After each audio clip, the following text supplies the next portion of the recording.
औज़ुबिल्लाहिमिनश्शैतानिर्रजीम बिस्मिल्लाहिर्रहमानिर्रहीम। शुरू करता हूँ अल्लाह के पाक नाम से जो बड़ा मेहरबान और निहायत रहम वाला है। अस्सलामु अलैकुम रहमतुल्लाहि व बरकातुहू। दोस्तों, क्या हाल चाल है? ठीक है। हमारे चैनल को सब्सक्राइब करें, लाइक करें, शेयर करें और बेल आइकन कान के बटन पे क्लिक करें ताकि हमारी हर नई आने वाली वीडियो आपको बर वक्त पहुँच सके। तो दोस्तों, चलते हैं। आज हमने देखा कि मिल वालों ने कुछ रेड़ियाँ गिराई, कुछ सामान उनका ख़राब किया, तो जगह से हटा दिया उनको भी। यहाँ पे फट्टे रेड़ियाँ ना लगाएं। कहते हैं कि ये मिल वालों की दीवार के साथ पानी लगता है। तो एक बुज़ुर्ग आए हैं जो ब्रिगेडियर हैं, कहते हैं कि मैं रिटायर ब्रिगेडियर हूँ। उन्होंने क्या बताया और उन्होंने वो नात पढ़ी, बहुत प्यारी आवाज़ थी माशाल्लाह उसकी, और उनसे हमने कुछ बातें की और आज हम आपके साथ शेयर करते हैं उनकी बातें को क्या कहते हैं। तो रहें हमारे साथ साथ, अपना ख्याल रखें, अपने बहन भाइयों का, रिश्तेदारों का ख्याल रखें, मिलते रहा करें अपने दोस्तों बहन भाइयों से। तो चलें वीडियो की तरफ चलते हैं, दिखाते हैं हम कि आज मिल वालों ने क्या किया और बागें के बारे में क्या कहा। जी बल्दिया वाले आए हुए हैं, तो यहाँ से रेडियाँ वगैरह हटा रहे हैं, वो मट्टी वगैरह सीधी कर रहे हैं। तो आपको नज़र आ रहा होगा आवाम भी काफ़ी है इधर।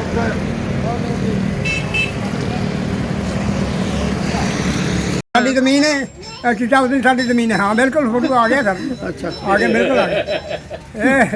ये तो जदीद दौर है ना। की होया इत्थे? इत्थे जी बल्दिया का काम होया है। अच्छा। उन्होंने सफाई कराई है, खड्डे खुड्डे सारे पूरे ने, ताकि पानी निकल के रोड क्रॉस के मिल मालिक का दीवार को नुकसान न दे। अच्छा अच्छा। मिल मालिक ने भेजे ने। मिल मालक ने जी सर। ये हमजा मिल वाले ने? हाँ जी हाँ जी अच्छा। हाँ जी। ते पानी कित्थों जांदा सी इधर? पानी जी जा सकता है, रोग मिट्टी पा के उठी की होता पानी, फिर रोड क्रॉस करके दीवार में लगेगा, छूट मारेगा इस वास्ते। ਉੱਥੇ ਕਿਸੇ ਪਾਣੀ ਜਾਂਦਾ ਬਸ समझा करो ਪੱਕੀਆਂ ਦੀਵਾਰਾਂ ਨੇ ਉਹਨਾਂ ਨੂੰ। जो कुछ मर्जी हो, मिल मालिक सियाना थोड़े तो ਅੱਛਾ बहुत सियाना है। इमरान खान की अकल तो मिल मालिक की एक अकल है, ਅੱਛਾ नोट कर लो। ਠੀਕ ਹੈ हाँ जी। ਜੀ, ਕਰਦੇ ਪਏ। ਹੋਰ ਤੁਸੀਂ ਸੁਣਾਓ ਕੋਈ ਆਪਣੇ ਬਾਰੇ ਚ, ਕਿੱਥੋਂ ਆਏ ਜੇ? मैं बस्ती डाक वाले तो मैंने उसे तो थाने ना टंगवा देनी। ਨਹੀਂ ਨਹੀਂ ਥਾਣੇ ਨਹੀਂ ਪਹੁੰਚੇ। ਨਾਂ ਕੀ ਤੁਹਾਡਾ? Rana Mashkoor brigadier army. ਜਿਹੜੇ ਤੇ ਤੁਸੀਂ ਆਰਮੀ ਚ ਬਰਗੇਡੀਅਰ हाँ जी रिटायर हैं। ਕਿੰਨਾ ਚਿਰ ਨੌਕਰੀ ਕੀਤੀ ਜੇ? मैं नौकरी की है 16 साल। 16 ਸਾਲ ਨੌਕਰੀ। पेंशन कितनी मिलती? पेंशन ਪੈਨਸ਼ਨ ਕਿੰਨੀ ਮਿਲਦੀ ਤੁਹਾਨੂੰ? मिल लिए 25,000 रुपये। 25,000 ਰੁਪਏ ਮਿਲਦੀ ਹੈ। ਕਿੱਧਰ ਕਰਦੇ ਜੇ 25,000? बड़ा खाना और की है, महंगाई कितनी है। ਬੱਚੇ ਕਿੰਨੇ ਆ? बच्चे कोई नहीं, जनानी कोई नहीं की। ਹਾਂ। हाँ मैं नहीं ब्याह किया, मैं कल ही जाना अल्लाह दरवेश बदगी करता बस। ਅੱਛਾ, ਤਾਂ ਵਿਆਹ ਕਿਉਂ ਨਹੀਂ ਜੇ ਕੀਤਾ? नहीं किया, दरवेश ही लाना मेरी फकीरी। ਅੱਛਾ। हाँ जी। अल्लाहू अल्लाहू दिल पावे झलियाँ, मैनू सोने ने बुलाया, मैं मदीने चला। ਸੁਭਾਨ ਅੱਲਾਹ ਸੁਭਾਨ ਅੱਲਾਹ। मैनू करो हूँ तैयार, गल पाओ फुलांदे हार, मैनू मिलो बार बार, मैं मदीने चला। ਸੁਭਾਨ ਅੱਲਾਹ। Okay sir. ਬਸ। ਅੱਛਾ, ਤਾਂ ਤੁਸੀਂ ਉੱਥੇ ਫੌਜ 'ਚ ਰਹਿ ਜੇ ਇੰਨਾ ਚਿਰ, ਤੇ ਉੱਥੇ ਕਿੱਥੇ ਡਿਊਟੀ ਰਹੀ ਤੁਹਾਡੀ? पिंडी साढ़े ਪਿੰਡੀ ਸਾਈਡ ਤੇ ਕੋਈ ਜੰਗ ਜੁੰਗ 'ਚ ਵੀ ਕਿਸੇ 'ਚ ਹਿੱਸਾ ਲਿਆ ਸੀ ਜੇ? सारा कुछ ही होंगे यार, ਕਿਹੜੀ ਜੰਗ 'ਚ ਤੁਸੀਂ ਹਿੱਸਾ ਲਿਆ ਸੀ? समझ आ गई। सारा कुछ ही होंगे, जाने हौसला लैके जाने, लड़ाई भी करते हैं, सारा कुछ होंगे। हुक्म तो मनना होंगे गौरमेंट का। ਬਿਲਕੁਲ ਮੰਨਣਾ ਪੈਂਦਾ जी ਜੀ। सर, अफसर का आर्डर तो मनना है ना। साड़ी की मजाल है, आर्डर ना बनिए। असं मुल्क वास्ते पैदा हुए हैं, अपने मुल्क का दिफा नहीं करना है। बिल्कुल पाकिस्तान हमारा है, हम पाकिस्तान के बानी हैं। बिल्कुल, कोई शक नहीं जी, बिल्कुल पाकिस्तान हमारा है, पाकिस्तान के बानी हैं जी। मुहाफ़िज़ है, बानी है। मुहाफिज ही हो गया, बानी का मकसद यही है, मुहाफिज। बानी का मकसद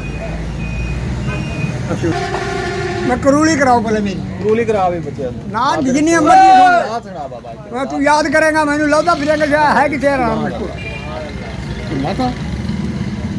हाथ ना ला नहीं।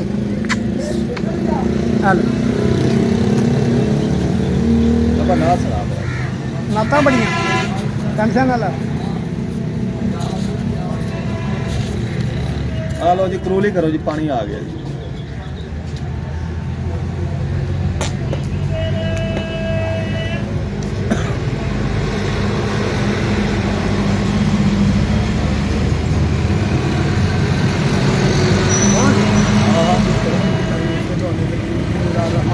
ऊंची आवाज में करियो।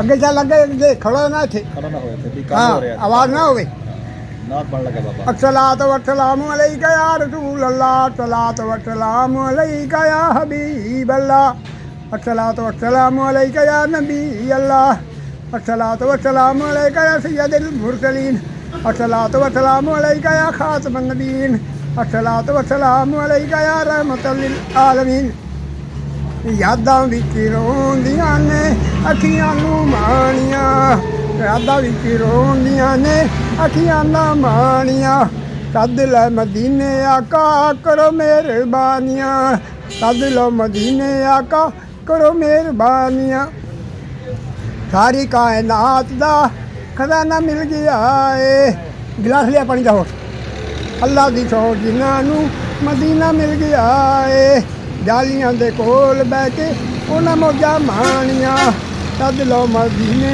आका करो मेहरबानियां दर ते वालियां नूं खैर झोली पाउणा गंदियां ते मंदियां नूं सीने नाल लाउणा ये लजपाल दियां आदतां पुराणियां सद लो मदीने आका करो मेहरबानियां सारे जग नालों पैदा नहीं रालियां चुम्मा जाके उठ सोने लोहे दियां जालियां काला कदी फिर आवन रुता सुहानियां सद लो मदीने आका करो मेहरबानियां साडा ते गहूरी इयो दीन ते ईमान प्यारे सोने मदनी दा इबादतां दी जान बाकी सब गल्लां इवें किसे ते कहानियां सद लो मदीने आका करो मेहरबानियां ਜਜ਼ਾਕ ਅੱਲਾ ਜੀ ਬਹੁਤ ਬਹੁਤ ਸ਼ੁਕਰੀਆ ਜੀ ਬਹੁਤ ਲਓ ਜੀ ਆ ਬਜ਼ੁਰਗ ਨੇ ਸਾਡੇ ਬਸਤੀ ਢਾਕ ਵਾਲੇ ਤੇ ਇਹਨਾਂ ਨੇ ਨਾਤ ਪੜ੍ਹੀ ਹੈ ਮਾਸ਼ਾਅੱਲਾ ਬਹੁਤ ਪਿਆਰੀ ਨਾਤ ਪੜ੍ਹੀ ਹੈ ਤੇ ਨਾਲ ਹੈ ਬਾਬਾ ਸਦੀਕ ਨੇ